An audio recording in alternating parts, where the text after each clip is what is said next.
We had a bill on the floor to name a new federal building after Tip O'Neill, the former Speaker of the House. And since I'm from Massachusetts, and I think Tip O'Neill was one of the greatest speakers that ever served, I felt I had to go over and say a few words. But I want to thank everyone for being here today and for this important hearing on international human trafficking and forced labor. In particular, I want to thank Shannon Goff and the staff of the Tom Lantos Human Rights Commission for coordinating this hearing. I want to thank our witnesses for their leadership in combating modern-day slavery. Human trafficking and forced labor are egregious human rights violations that undermine the basic dignity of human beings and involve economic exploitation of the most vulnerable people who are simply seeking a better life. Whether it is involuntary domestic servitude, begging, debt bondage, forced marriage, or prostitution, the exploitation of human beings occurs in every country, every country in the world. As such, it is a global problem that demands global solutions. In the past year, the International Labor Organization reported that around 21 million people were victims of forced labor. Of those 21 million, 68% were victims of forced labor exploitation, 22% of forced sexual exploitation, and 10% of state-sponsored forced labor. Additionally, in its annual Trafficking in Persons report, the U.S. Department of State reported that there are 27 million victims of trafficking. Today, there are more individuals enslaved than at any other time in modern history. Although the number of victims of trafficking and forced labor are staggering, many organizations and individuals are working tirelessly to eliminate these abhorrent practices. In fact, over the past several years, we have seen increasing interest in this serious human rights challenge. For example, recognizing that trafficking is a market-driven industry, advocates have been pressuring businesses to clean up their supply chains and are pushing for stricter regulations for labor recruiters and employment agencies in order to prevent trafficking before it begins. With the introduction of the Trafficking Victim Protection Act in 2000 and the establishment of the U.S. Department of State's Office to Monitor and Combat Trafficking in Persons, the United States has significantly raised the profile of this issue globally and provided substantial targeted foreign assistance. Every year, the Trafficking in Persons report divides countries into different tiers based on their willingness to address human trafficking and the effectiveness of their efforts, with Tier 3 signifying the worst violators.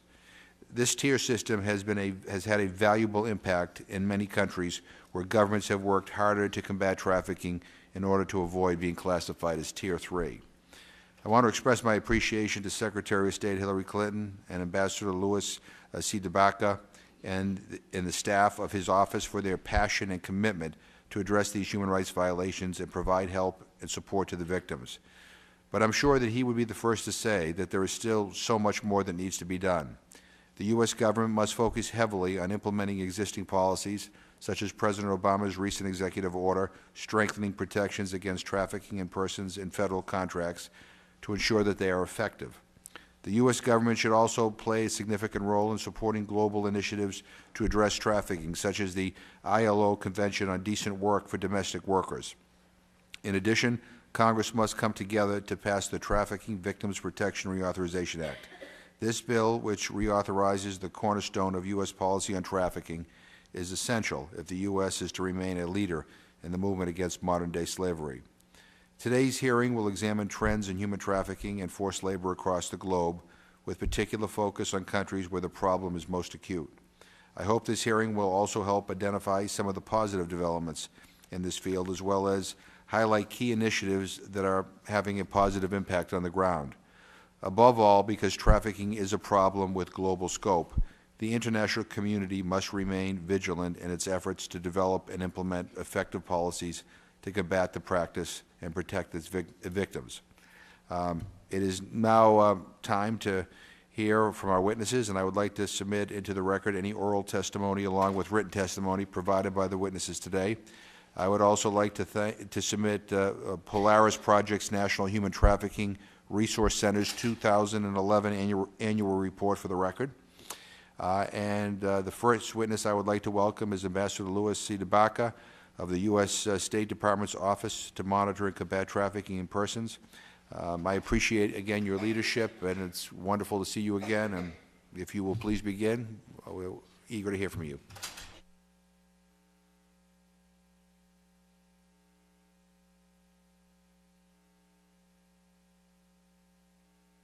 to make sure that this is on. Sorry about that. Again, thank you for the invitation to come and testify today. It's, I think, an important thing that the Commission does in its oversight role, not just on this issue, but on so many other human rights problems that face our country and the world. And I think that as President Obama has recently made very clear, we in the Obama administration consider this to be one of the core human rights violations that we must confront.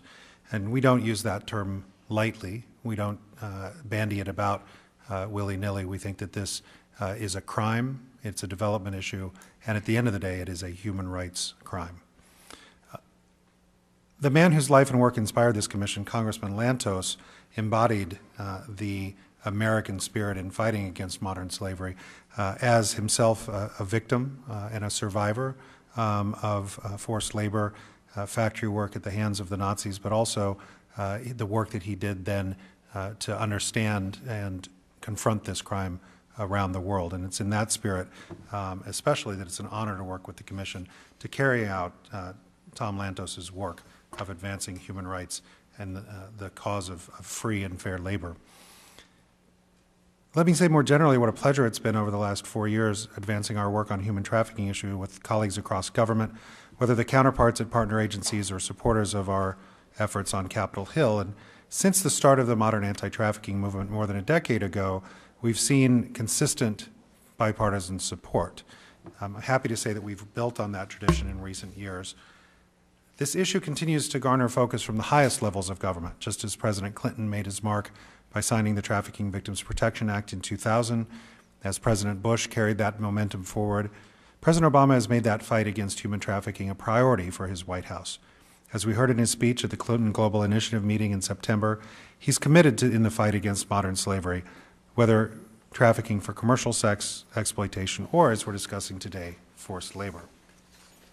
Commitment, however, is not enough. It takes action. It takes results. And so what are we doing in the Obama administration?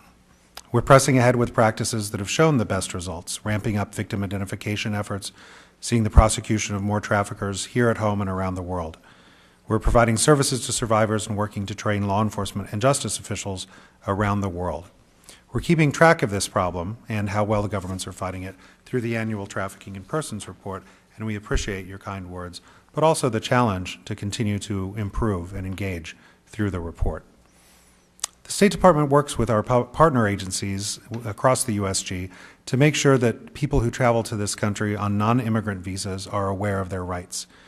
We've made our reporting standards sharper and more specific. We've enhanced protections for immigrant victims who are resettled in the home countries.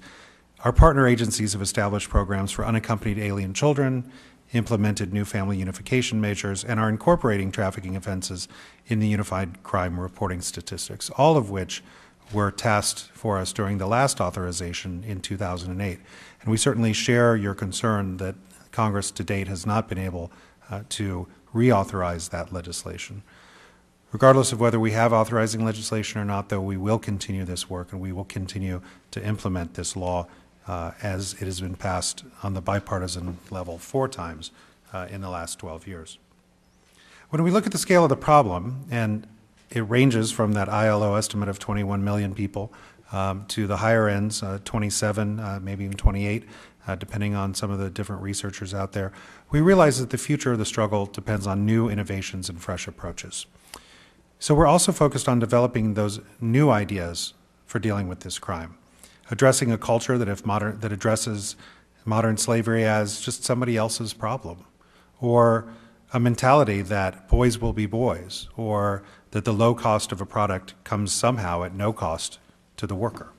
Those are all cultural assumptions as much as they are governing and political assumptions, and we have to confront that at the same time as we confront what government can and must do. When it comes to forced labor, we're not just looking at governments. We're looking at the supply chains and labor sources behind the products that we use every day. And what we've found, whether it's through our work with the business coalitions, working with the workers' rights groups, the research done by slaveryfootprint.org and others, should make us all think about the way that this crime affects our lives. Because it's likely that many of the products that we use and rely on every day from our coffee this morning to our cotton sheets and shirts to the smartphone in our pocket, the car we drove to work, were somehow touched by forced labor along the line. We need to keep prosecuting traffickers and protecting their victims. But if that's all we do, it means we're just cleaning up the mess after the abuse and exploitation has occurred. And so stopping this problem in the supply chain will require greater awareness by consumers and new partnerships with the private sector, corporate leaders who are committed to making sure that their goods and services are free from exploitation. We're making the case that fighting slavery is good business. Just as Harvard Business School showed that American consumers are willing to pay a price premium if they know that what they're buying hasn't been tainted by modern slavery. And we're helping develop code of conduct, monitoring standards, et cetera, that allow businesses to make the fight against slavery part of their corporate policies. Being a lawyer, I certainly have a soft spot for the centrality of lawyers in most processes. And by working with the American Bar Association, not just the criminal law section of the American Bar Association, but the business law section of the American Bar Association, we're harnessing the power of attorneys across the government to be able to, across the government and across the business community, so they can advise their clients. It's not just the prosecutors that need to learn how to deal with human trafficking, it's corporate counsel as well.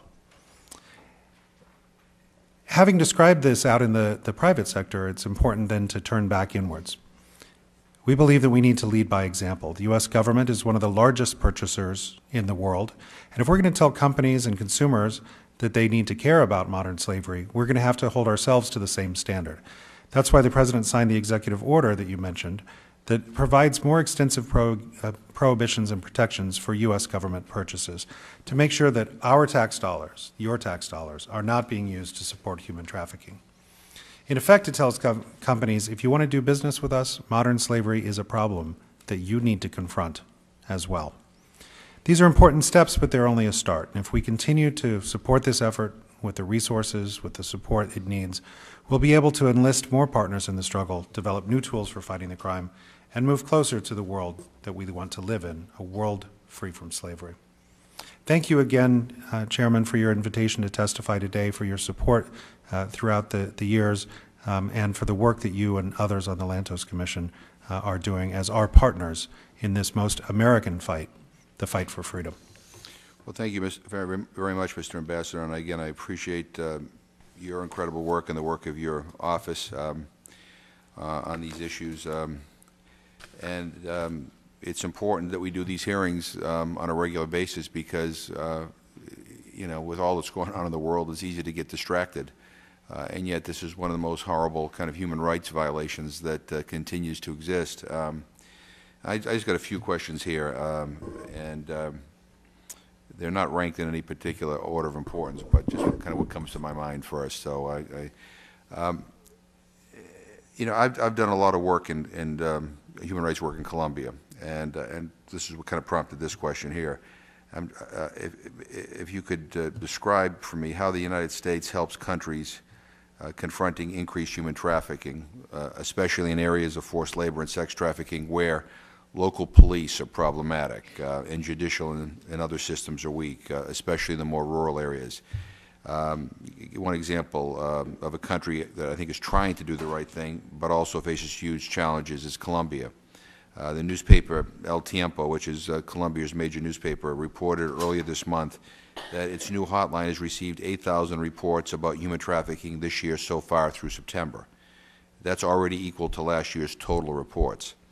And last year, only 21 cases came before judges, and this year, only 31. Of 371 investigations open over the past several years, only 53 went to trial and received sentences. Stigma aside, there is great distrust and often fear of the police and prosecutors on the part of victims because so many work hand in hand with criminal networks. And there are very few programs for victims. So Colombia readily admits that human trafficking is on the rise inside its territory and is struggling to respond more effectively. So what kind of advice and assistance are we providing to Colombia and similar countries struggling to aid victims of trafficking and to bring those responsible for these heinous crimes to justice?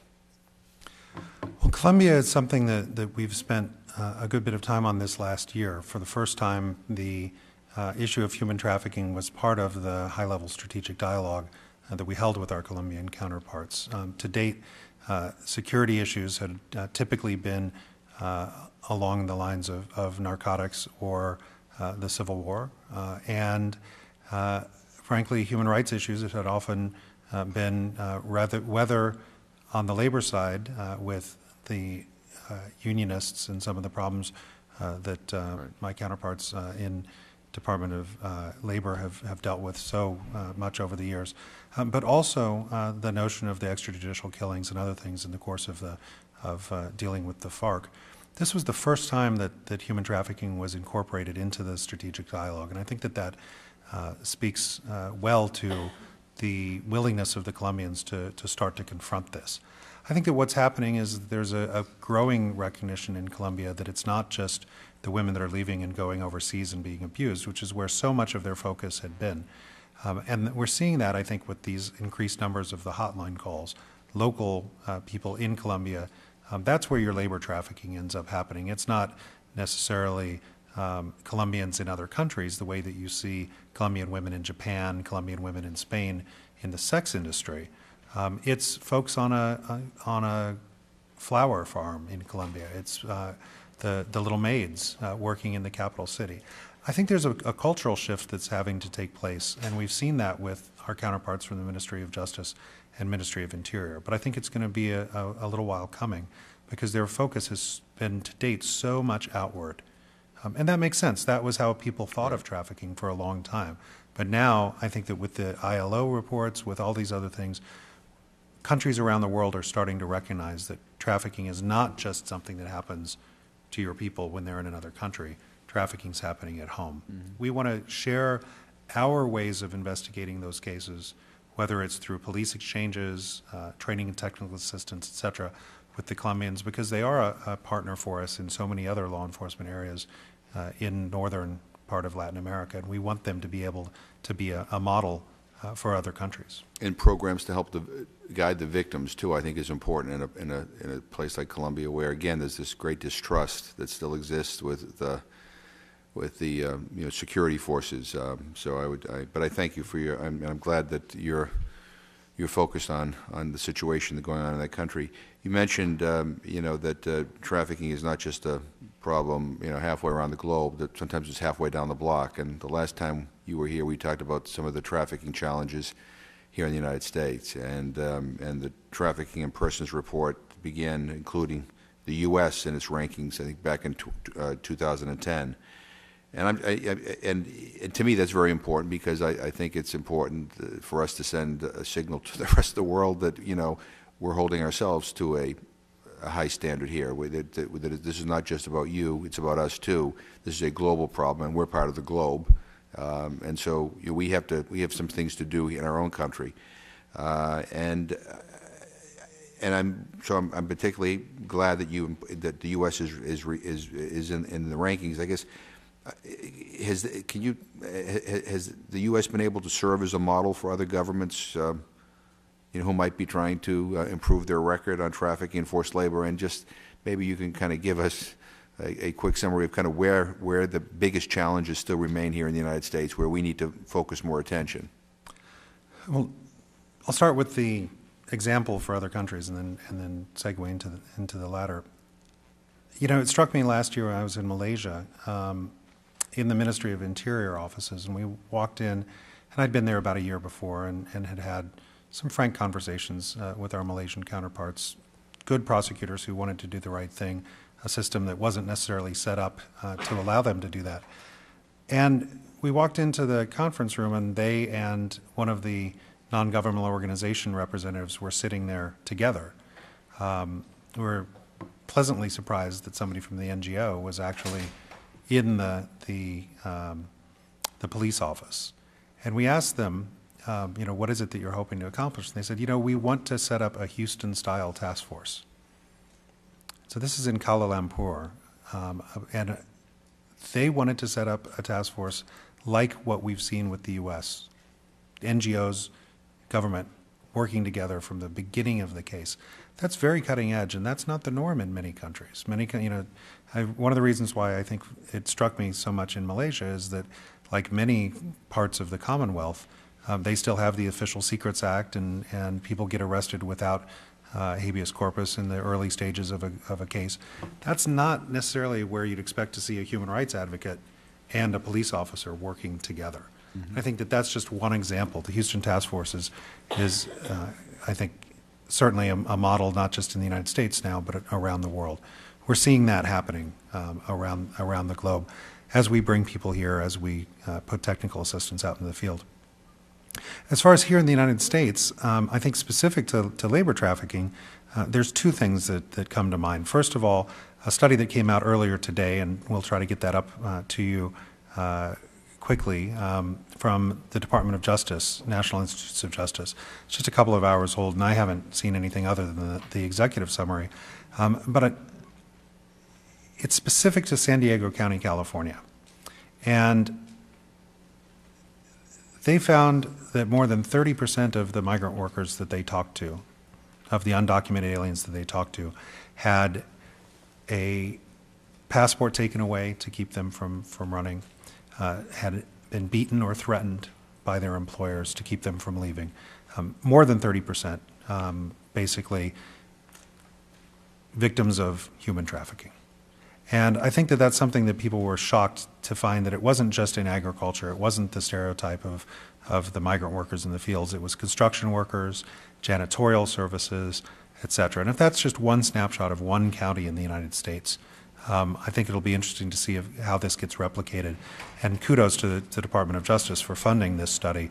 We're hoping that even in an era of budget shortages and fiscal austerity, that the research side of what we're trying to do will be able to continue. Because this study, I think, is going to be a game changer as to how people see human trafficking in the United States. Which brings me to my next question. I mean, while prosecutions for sex trafficking have been more common in the United States over the years, studies indicate that forced labor is more prevalent than sex trafficking, yet forced labor cases haven't received a lot of attention, as much attention as the sex trafficking cases do in the United States. And I'm not trying to, say one's worse than the other. I'm just pointing out that this issue of forced labor is an issue here in the United States. And there's the recent judgment in the United States, and if I mispronounce this, versus Bodzvinyak, which handed down the longest sentence ever imposed in a forced labor case. Does that indicate a growing trend in recognition and prosecution of forced labor cases in the United States? And is our Justice Department kind of working hand in hand with you guys to, to crack down on this, because it is such a big and it is a growing problem here in the United States? I can't tell you the exact percentage, but I do know that at least in the Western Hemisphere, over the last few years, it appears that the United States makes up somewhere between a quarter and a third of all of the labor trafficking prosecutions in the hemisphere. It's not because we have more of labor trafficking problem here than any of the other countries in the hemisphere. It's that the Civil Rights Division of the Justice Department has a long track record in investigating what we now call labor trafficking cases. You'll recall that this term didn't really come in until the first 6 or 8 months of the Bush administration. It was the Involuntary Servitude and Slavery Program in the Civil Rights Division, a long-standing part of their criminal responsibility to enforce the 13th Amendment. And many of the cases that were worked in the 1970s, 1980s, 1990s were labor cases. The sex cases tended to be done without looking to see whether the women were being enslaved. They're done by vice cops at the local level. Pimps were being arrested, but not for abusing the women, just for being pimps. And so I think that what we've seen is a bit of a correction with the Trafficking Victims Protection Act, raising the protection for women who are enslaved in prostitution to be able to actually recognize what happens to them as being a violation of the 13th Amendment. Whereas the labor trafficking cases were always clearly understood that way. As that pendulum was swinging, and because I think it provides itself to the media, it provides itself to people's passions to some degree, sex trafficking got a lot of attention But at the same time, the folks over at ICE, the folks over at the FBI and at the Civil Rights Division have continued to investigate and prosecute these labor trafficking cases. I think that the United States example on that has been noticed. Countries that never had done a labor trafficking case, countries that are known for their sex trafficking problem, like Cambodia, suddenly are prosecuting people for enslaving their maids. You're seeing just as cutting edge of tools being used in Belgium and Italy and Germany against the labor trafficking boss as against the pimp. So I think that there's starting to be a bit of an equalization there.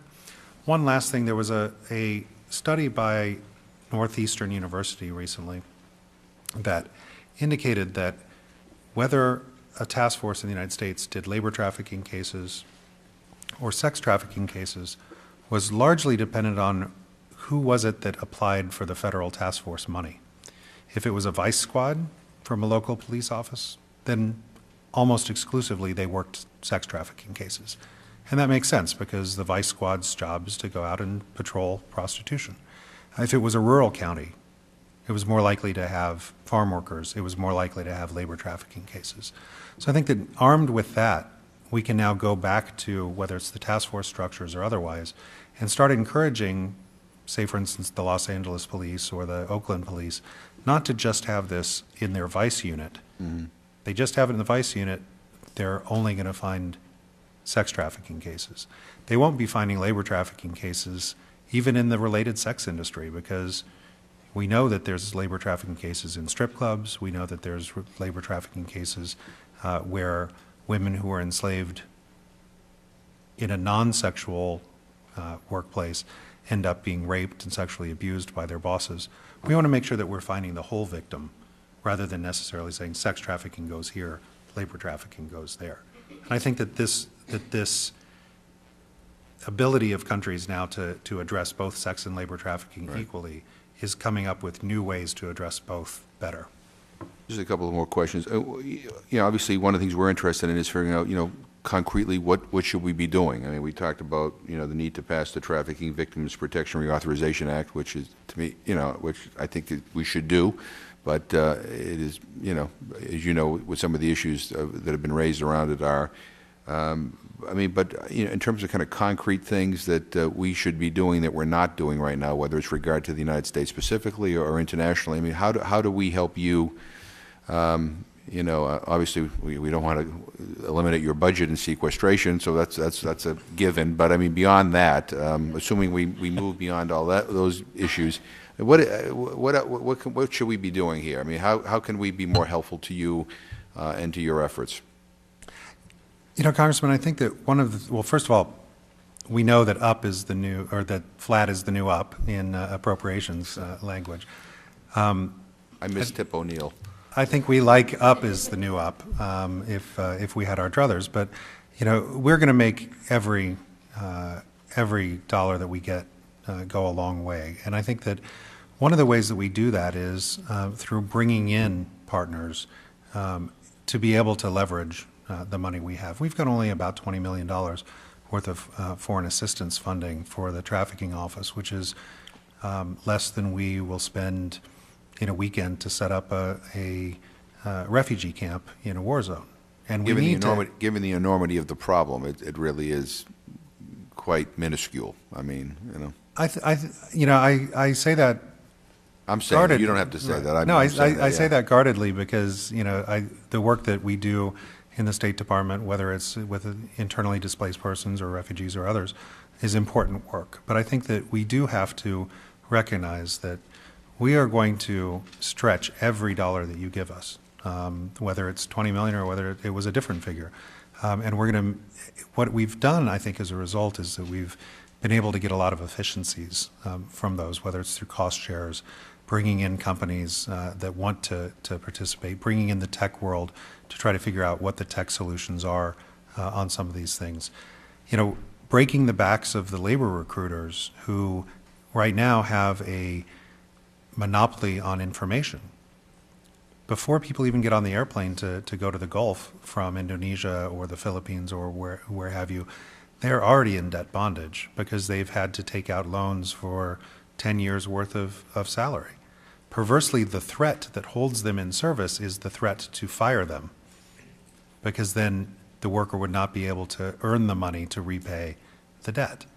And so breaking the cycle of debt bondage by coming up with solutions, working with companies like Manpower, working with the Business Coalition Against Trafficking, and in our executive order, which says no recruiting fees if you're going to be on a government contract. My understanding is of the legislation that's moving and through the NDAA process is going to be a little bit less than that. I think it might be saying no exorbitant recruiting fees. The president was comfortable with saying no recruiting fees at all, because I think that that really does take away the debt bondage and equalize that relationship. And I think that it's thinking about some of those things. As far as the rest of the to-do list, I think that, you know, some of it is simply making it so that this is as important of work for the body as so many other things are. Last night at the State Department, we hosted a screening of a movie that the Underground Railroad Museum did that looks at antebellum slavery and modern slavery together, the parallels, what we can learn from the fight before. And Susan Molinari from Google hosted it, and Ms. Molinari said, you know, my former colleagues need to see this movie. And so, of course, Well, maybe we should show it up here. and I think that that's Well, why something don't we- that may be something that the commission can host, so we should talk about that. we should definitely talk, Happy to because do that. I think that it very much brings forward what people know across the country right now as they see this movie about Lincoln, which is the 13th Amendment has meaning. It's not just something that happened 150 years ago. This is something that protects people today. Well, we will follow up with your staff and to see how we can arrange that up here. Maybe we can get you back up here to kind of introduce the film. Be helpful. This is my final question, and you know, last week, I read about the tragic fire that took place in a Bangladeshi garment factory, and I'm going to ask Mr. Carr about this later, but I just want to get your opinion on this. 112 people lost their lives, in most part because the building they were in lacked emergency exits and people were trapped. Clothes bearing Walmart's brand, Faded Glory, among other Western brands, were made in this factory.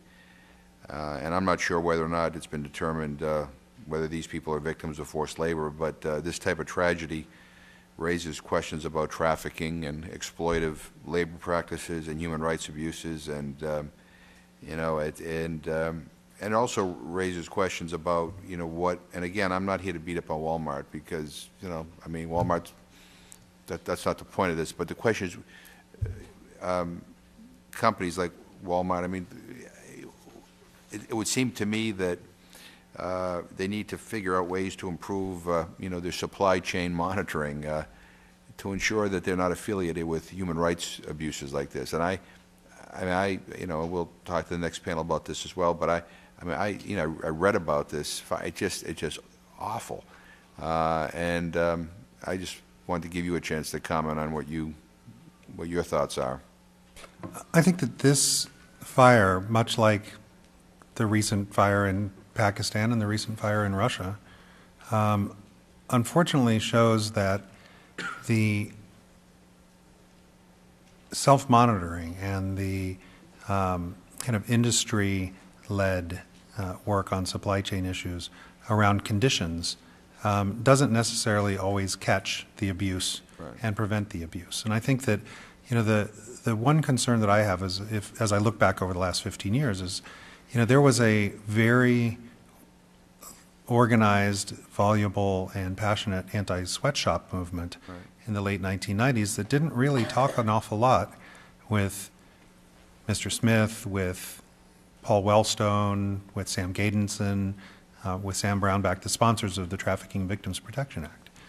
You had the guys that were trying to deal with slavery on the one hand, and then you had the anti-sweatshop activists, and they went in two different directions.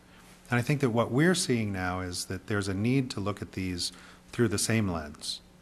That notion of self-monitoring, that notion of having supply chain tracing, that notion of consumer activism is all important. But at the same time, too, somebody needs to go to jail when a crime's been committed. Absolutely. victims need to be helped. Those aren't witnesses to a fire who need to be deported back to their home countries. Those are victims who need to be cared for.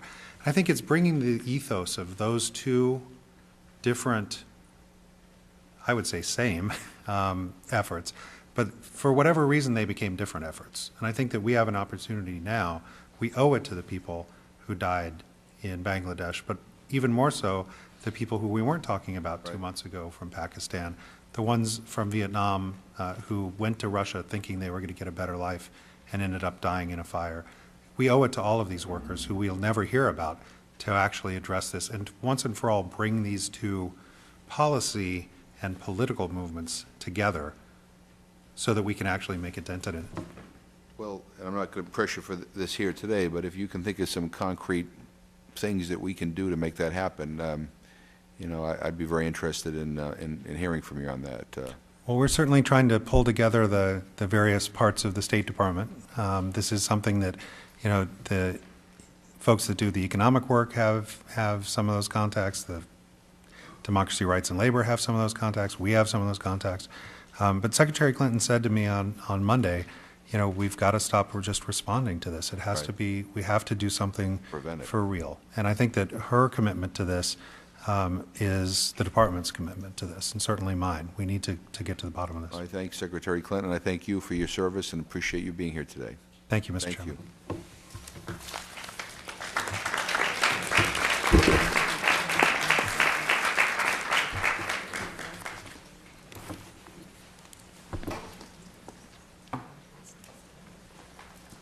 Would you write her name in here?